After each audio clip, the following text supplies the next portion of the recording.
So now that we've built our wonderful little home network, let's take a look at how EIGRP is functioning. All we've done so far is just configure EIGRP on all the interfaces. So we've not really looked at any of the internal workings of EIGRP. And so we'll do this on various routers throughout the network. First, we'll start over here with Jade because that just happens to be the console I'm on. So we'll do show IP EIGRP. And we can see the interfaces, neighbors, topology, traffic, or VRF. Now, we won't cover VRF here, but we will look at the other options. So let's do show IP EIGRP 100. Let's see what options are available. So we can see just the interfaces, neighbors, topology, or traffic for AS100. In this case, if we hit enter, obviously we have to specify one or the other. So we'll do show IP EIGRP neighbors. And this shows us that we have two neighbors for Jade. Now let's step through all the information that we've gotten here just so you know what we're looking at. This first column is the handle, and that's just an internal number that's assigned by the router to determine one host from another. We have the address, which is the IP address which we know the neighbor on. In this case, we're over here at Jade, so we have neighbors of both Beck and Dave. We have the interface, which is the interface we know this neighbor on, so we know that 192.168.1.21 is off Fast Ethernet 01. And if we look over here in the next column, we have the hold time. Now this hold timer will constantly count down until we receive a new hello packet. As I've mentioned, EIGRP sends out hello packets every so often. And this hold timer is a function that allows EIGRP to determine when a neighbor has gone down. If this hold timer ever gets to 0, then that means I've not received a hello packet from this neighbor in 20 or 30 seconds. And so I'm going to say that he's down. I'm going to flush all the routes that have that guy as the next hop out of my table, and I'm going to try to find new routes for the networks that used to go through him. We have the uptime, which is how long we have been receiving routes from this guy. In this case, it's a little over 8 minutes. The source round-trip time in milliseconds. How many milliseconds does it take to get to each of these IP addresses? In this case, because it's an emulated network, these source round-trip times are very high. On a production network, you generally would see SRTT times around 10 or 20. The RTO column is the retransmission timeout. Basically, this is a number that's calculated by the router that says if I have to talk to this guy using a unicast, i.e. if for some reason my multicast fails and I have to talk with him directly using a unicast to this IP address, this is how many milliseconds I'm going to wait for acknowledgement of that unicast.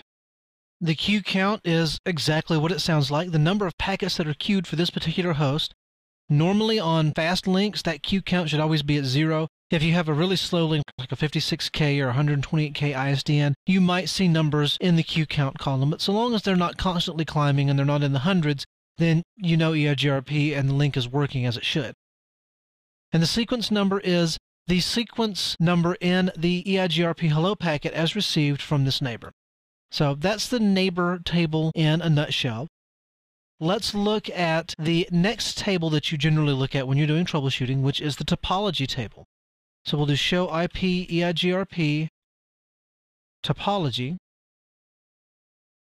And here is a list of all of the routes that this router knows about and the feasible distance and advertised distance for those routes. Now you'll see for most of these we have a single successor, so there were no feasible successors for most of these routes. We've got one down here at the bottom, and we'll look at that in a second. But let's look at this route here, for example. The P means that the route is passive. Now, in EIGRP, if a route is passive, that means it's working as it should. I'm sending traffic back and forth for that route. Everything's hunky-dory and life's happy and grand. If this router were to go down, if 192.168.1.13 were to ever go down, this route would go active, meaning that I can't get to what used to be the next hop. Does anybody else out there know a route to the 10.10.30/24 network? So EIGRP would send out these query packets to all of its neighbors saying, do you have a route to this network? And they would reply back and say, yes, I have a route to that network. Here's my advertised distance. So for this network here, 10.10.30 has one successor's feasible distance, which is the distance that I calculated for the metric, is 156.160. It's via 192.168.1.13. There's my feasible distance, 156.160. There is the reported distance as being reported from 192.168.1.13. So you can see obviously the reported difference is lower than my feasible distance because that router is one hop closer to that network. Now again, for most of these we have one successor. We have two successors down here for 192.168.1.16. Now 192.168.1.16 is this link here between Dave and Beck. So from Jade's perspective, it's just as quick to go through Dave to get to this network as it is to go through Beck to get to that network because they're both 2 hops away. So you'll notice that the feasible distance is 30720. There's the feasible distance for both of these neighbors, and the reported distance is also the same because each of those neighbors is directly connected to that network. And if we go down through the rest of the table, you'll see that that's the only network we have 2 successors for. And so that pretty much covers all the EIGRP tables. In the next video, we're going to manipulate some of the traffic parameters and see what happens to our distances in EIGRP.